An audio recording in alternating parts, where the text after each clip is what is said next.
এখান থেকে আপনি আমার থেকে মন্নাননগর 400 টাকা কিভাবে চাইলেন? এখানে কি মন্নাননগর থেকে 400?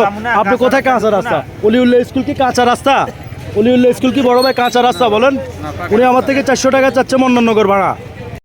আমি এই মুহূর্তে সরাসরি যুক্ত হয়েছি নোয়াখালী জেলার, যদি জানিয়ে রাখি, সুবর্ণচর উপজেলার হারিশচৌধুরী বাজার সিএনজি স্ট্যান্ডে। এখানে যাত্রীদের সাথে দুর্ব্যবহার করছে সিএনজি চালক। আপনি বলেন, আপনার দিনের ভাড়া কত, রাত্রের ভাড়া কত বলেন? দিনের ভাড়া কত, রাত্রের ভাড়া কত? 40 টাকা, রাত্রের ভাড়া 50 টাকা। হ্যাঁ, তো রাত্রের ভাড়া আবার আপনি বললেন দিনের ভাড়া 50, এখন রাত্রের ভাড়া আরও বাড়তি, সেটা কেন বললেন? আমি এটা কইছি। আপনি কোন স্ট্যান্ড থেকে গাড়ি চালান? যাত্রী ভাই সে কি বলছে? এদিকে আসেন, এদিকে আসেন, কি বলছে সে? দিনের ভাড়া 50, রাত্রের ভাড়া 60। রাত্রের ভাড়া আরো বেশি বলছে না? হ্যাঁ, কেন বলছেন? যাত্রীদেরকে এভাবে হয়রানি কেন করছেন? কি হয়রানি? তো হয়রানি না, আপনি কেন করতেছেন? যাত্রীরা ভুক্তভোগী কেন হচ্ছে আপনাদের কাছে? আপনি বলতেছেন দিনের ভাড়া 50 টাকা, আপনি বললেন দিনের ভাড়া 50 টাকা, রাত্রের ভাড়া আরো বেশি, কেন বলতেছেন? এখানে কি কেউ জলে পড়ছে?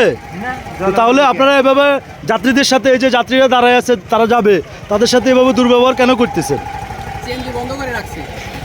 কেন কথা বলেন? কি দুর্ব্যবহার করছেন? তো আপনি এইভাবে এই যে যাত্রীরা ভুক্তভোগী না, আপনি কি ভুক্তভোগী হয়েছেন? অবশ্যই, অন্যদিন রাত্রে 11টা 12টা বাজে সিএনজি পাই, কিন্তু এখন ইদানিং মানে সিএনজি পাচ্ছি না। ওরা একটা সিনক্রেট করছে, আমার মনে হচ্ছে যে সিনক্রেট করছে যাতে করে ভাড়াটা বাড়ানো যায়।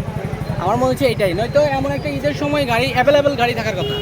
ভাড়া কম বেশি নেই সেটা হচ্ছে পরে, গাড়ি নাই, ভাড়া তো বাড়াচ্ছে আর গাড়িও না। প্রিয় দর্শক, আমরা এখানে কথা বলেছি এই যে ভুক্তভোগীর সাথে। আমি যদি আপনাদেরকে গাড়ির বিষয়টা একটু দেখিয়ে রাখি, সেটি হচ্ছে একটি অনটেস্ট গাড়ি, পিছনে কন্ট্যাক্ট নাম্বার রয়েছে। এই গাড়ির চালক কিন্তু যাত্রীদের সাথে দুর্ব্যবহার অলরেডি করা শুরু করে দিয়েছে।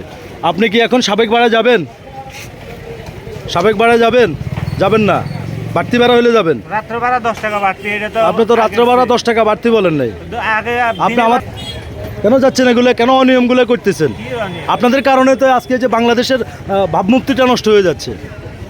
প্রিয় দর্শক, এই ছিল আমার কাছে সুবর্ণচর উপজেলার হারিশচৌধুরী বাজার সিএনজি স্ট্যান্ড থেকে সর্বশেষ খবর।